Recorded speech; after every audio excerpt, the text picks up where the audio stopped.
What's going on, everybody? All right, now I usually post these videos on my main channel. If you don't know about my main channel, it's Gear Runner. Just take the G off the end and add an R.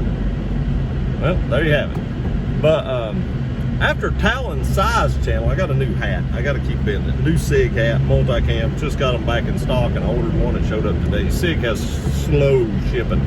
But after Talon Size channel got a little demonetized, I decided that I probably won't be putting a lot of this content up on the other channel anymore. So it's all going to be on here.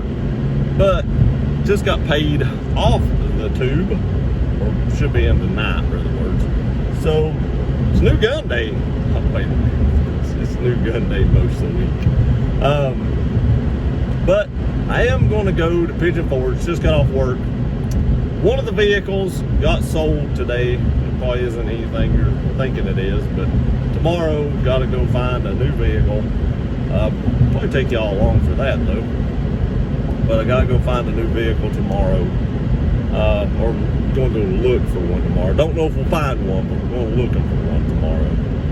And I was going to do this tomorrow, but it is what it is. Just got off work.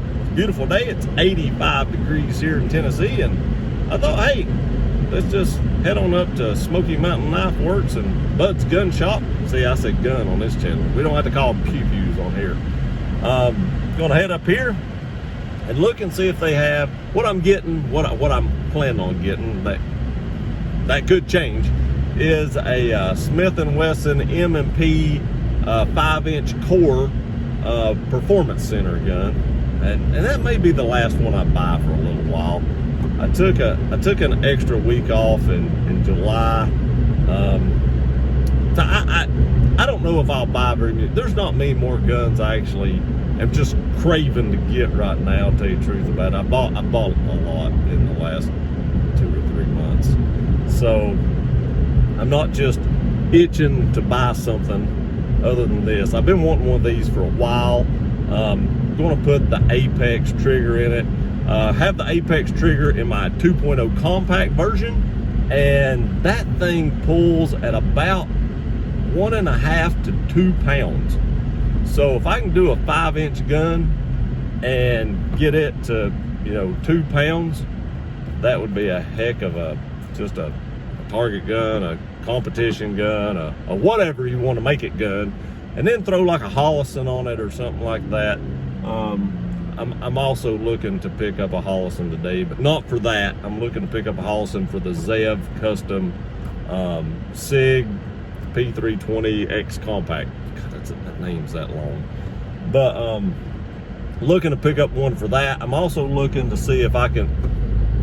I think that old lady was smoking a cigar. Also looking to see if I can find a TLR 7A. Hopefully I can find that as well for the Zev. Both those will be for the Zev. And then instead of buying, firearms from here on out, at least for a little while, I'll probably look at buying like optics, like for pistols, because I have several pistols that need optics. I have a few rifles that need optics, and then lights as well.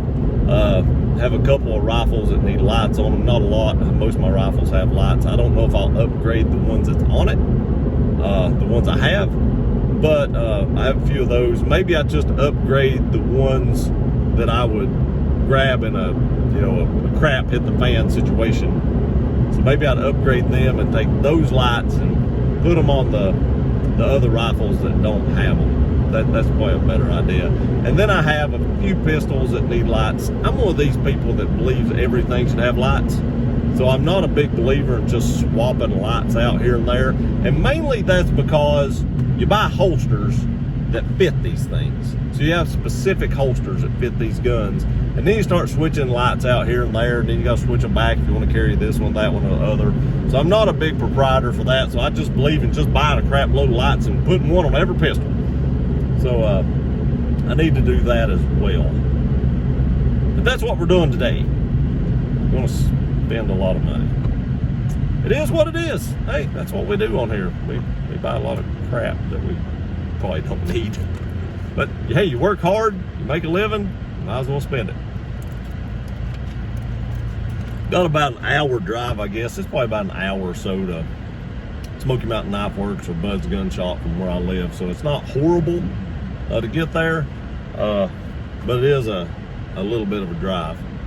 So like I said, going to get off here. Oh, and also last weekend my wife wanted to grill out hot dogs, so I didn't get to eat my cookie sundae that I was oh so wanting from Timberwood Grill at the Island. So I'm gonna dare say we'll be having a mac and cheeseburger and fries and a skillet sundae. Not a skillet sundae, but a chocolate chip cookie sundae. Also, like I said, tomorrow we're going car shopping. I'll go ahead and tell y'all what it is. A lot of people probably won't watch this video, but we sold Michaela's CRV. It had a 222 or 4,000 miles on it. My air conditioner had quit working. Had a clunk in the front end. I think it was a ball joint or something like that.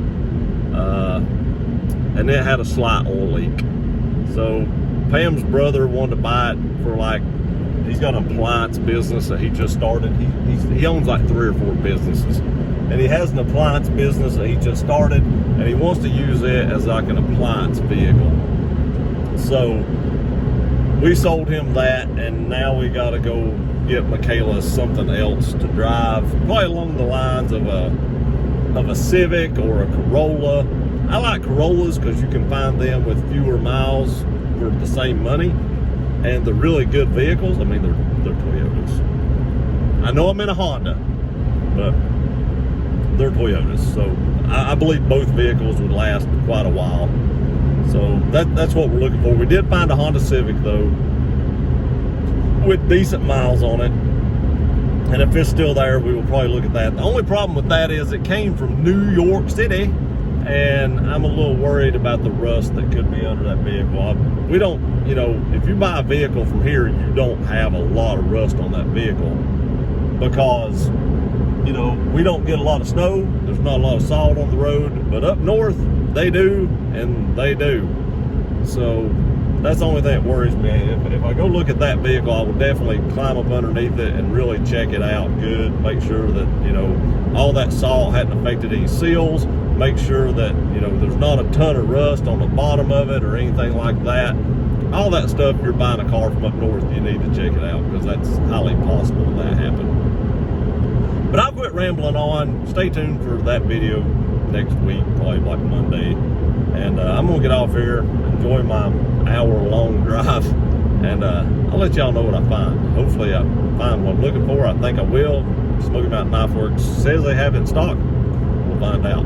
See y'all here in just a little bit. All right, overall, it's a pretty good day. I did not get the Smith & Wesson, but I did find the TLR 7A, which will be going on the ZEV, and I didn't get the 507C. I got the 508T.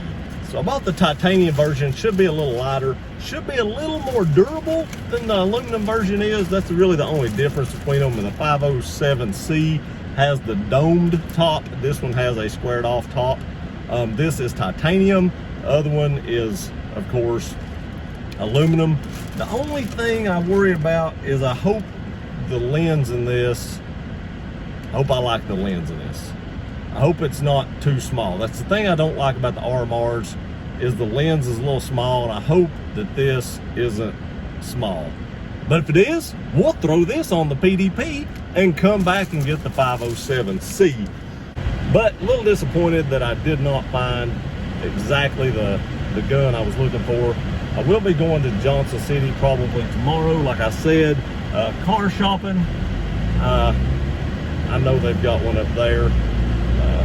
May just swing by. And I want to tell you the reason I didn't buy it. It wasn't that nobody had it. Now Bud's did not have the 5-inch version, which is what I'm looking for. Not Bass Pro Shop, what am I thinking? Smoky Mountain Knife Works did have the 5-inch version, and when I pulled the trigger on it, felt grit immediately. I've owned too many guns with too much, you know, custom triggers and good triggers and stuff like that. Gotta fix my mount. With too many custom triggers and too many good triggers and stuff like that, and I immediately felt grit in it. We took it apart, pushed down on the safety plunger, which is most time what it is. It's like a drop safety plunger, and you can feel that grit inside it. So I tried 2 more.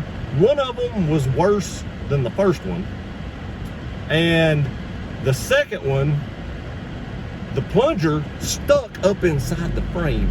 Now, most places will not let you take pistols apart, but when I told the guy what I thought it was, we took that one apart. Sure enough, the grit was coming from inside the slide. So we took the other one apart. That was better, because he was showing the guy what he thought was wrong with it. And we pushed down on the safety plunger, it never returned. It never returned back up. It just stuck down in the slide. So, I mean, I expect more from Smith & Wesson. I do, especially in a performance center gun.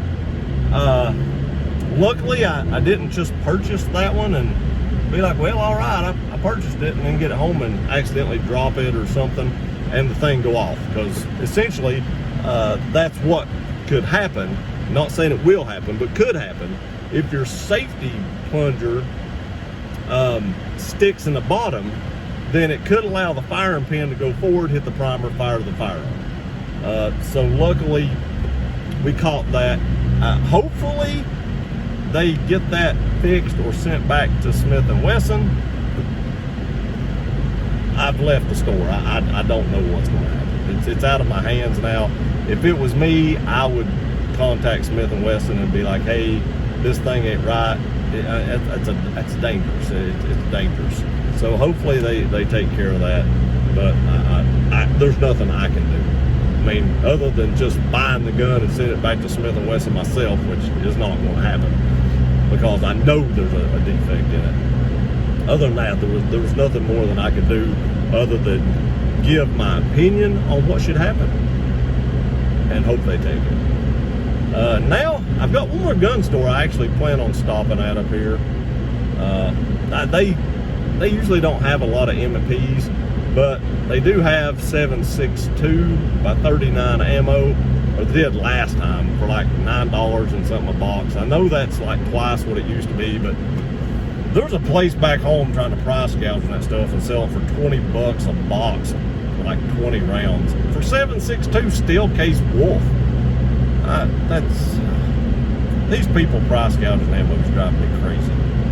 So I'm actually just going to swing by up here and probably pick up 100 rounds to 200 rounds of 7.62 just to add to the pile, and then I'm going to go eat because I am freaking starving. God, I'm starving. I'm so hungry. That one a Roush, a newer Roush, nice Mustang.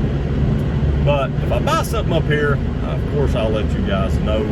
I just want to give you a heads up on the Performance Center thing. The trigger was horrible, which I'll change that out anyway. I'll put an Apex in that. Let's all face it. I'm not going to leave a stock Performance Center 5-inch. I'm probably going to, if I was going to, I can't even say that. If I was going to competition shoot, I probably wouldn't even buy that. I'd probably buy a CZ Shadow 2 that I seen in there that was flipping awesome. It was a single action, which mine is a double action.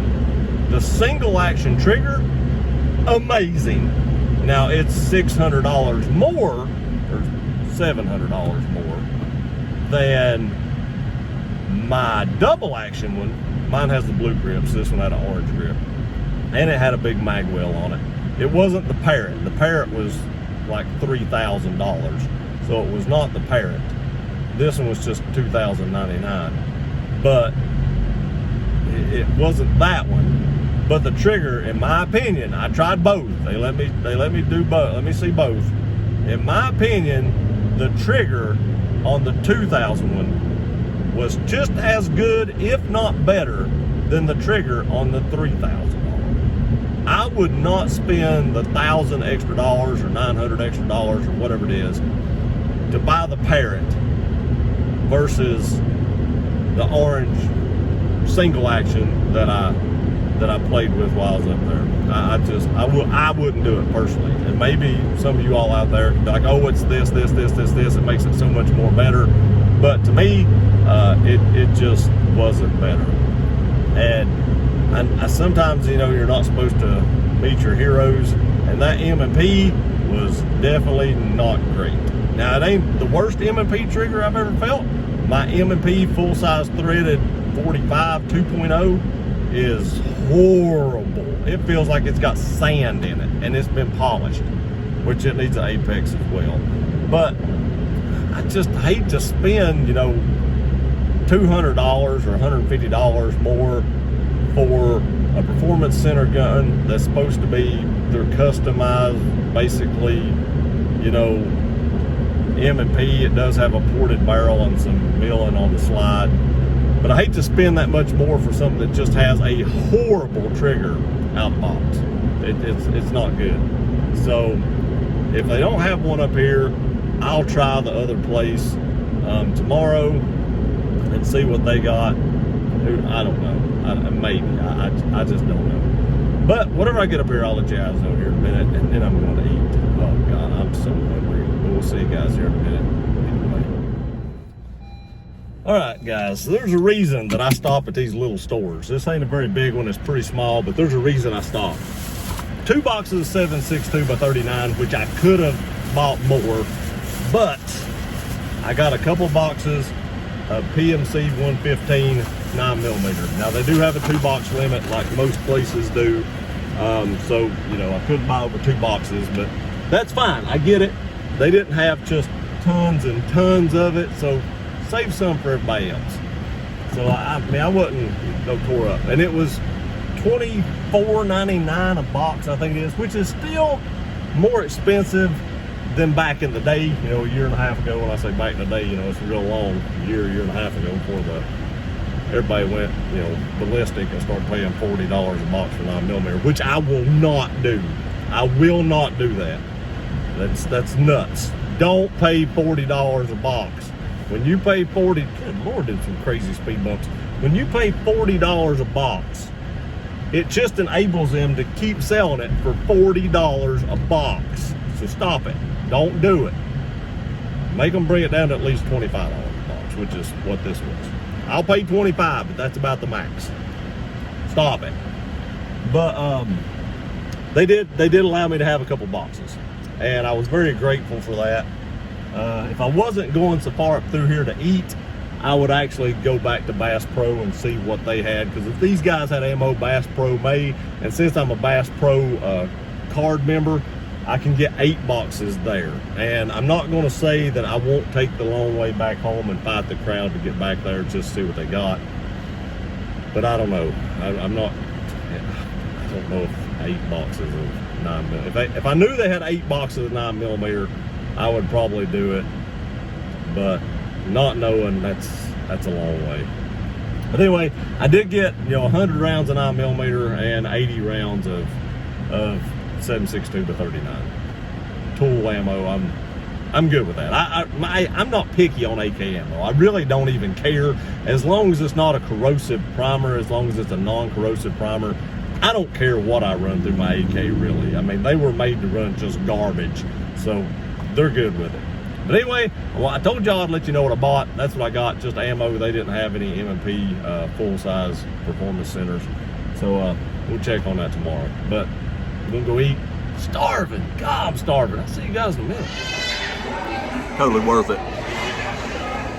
Totally worth the traffic. I made it through the traffic, enjoying the profits of my patience. All right, well, strikeout. They had 5.56 and a lot of it, actually. I think it's like $100 for 150 rounds.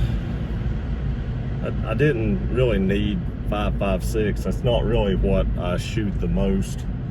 I shoot 9mm more than anything, actually. My preferred round. Everybody says that the 45 is God's round. They're wrong. It's a 9mm. But they didn't have nothing, so I'm just heading home. Funny thing is, I didn't even think to get the title for the CRV out of the safe, and my brother-in-law come and got the CRV. So I guess we'll have to take that to him later. But I'm gonna end the video right here. Hopefully this was somewhat entertaining. I showed you who had ammo, who doesn't have ammo, how to get ammo, and maybe stay away from Performance Center M&Ps. I don't know. The jury's still out on that. I did look at a Performance Center in there, but Bass Pro Shop, like I said in another video, they put trigger guards on their pistols, probably rifles too, and they won't let you dry fire them unless you're in a lead sled. And I mean, it's your store, you can do what you want to, but all in all, people usually like to dry fire their stuff, so I didn't. I just handed it back to him and said forget it. But anyway, I appreciate y'all watching this video. Please like, share, and subscribe. Love you guys. See you next time.